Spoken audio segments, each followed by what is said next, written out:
the exercise strength continuum. So depending on your goal, you are going to do different reps and loads. So if your goal is strength, you want to stay on the low rep side of things. 1 to 6 reps is good for improving strength, and you want to go heavy with the loads. Okay, if you're working on explosiveness or power, you're going to stay again on that low side of things, and you're going to move that fast, so that speed comes into play.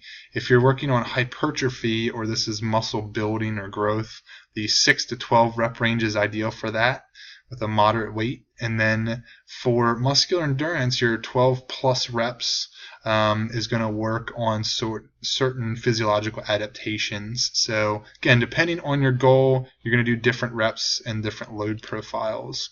Okay, another chart that's really neat is this 1 rep estimator. Okay, so let's say you did 250 pounds on a squat and you did 6 reps. So you'd basically use this chart to figure out what your 1 rep max is. Okay, so this is a safe way for you to estimate 1 rep max without having to do a 1 rep max. Okay, so a little bit safer. So 150 and then 6, you get down here. This says your 1 rep max should be 292.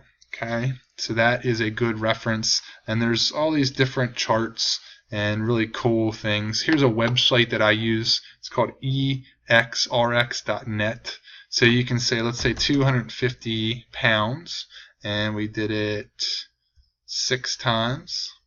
Okay, and that is pretty much the same thing. So this is just a Excel spreadsheet setup, but it saves you some time. You can be more specific to whatever you need to figure out for your actual reps. So gives you percentages. Okay, so 50% of 250 is 145, and then this just goes through.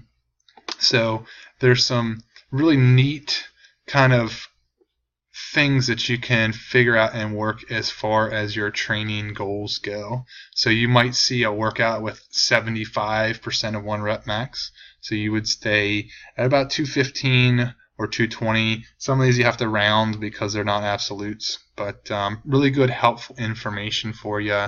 Lots of info on the internet, so check it out.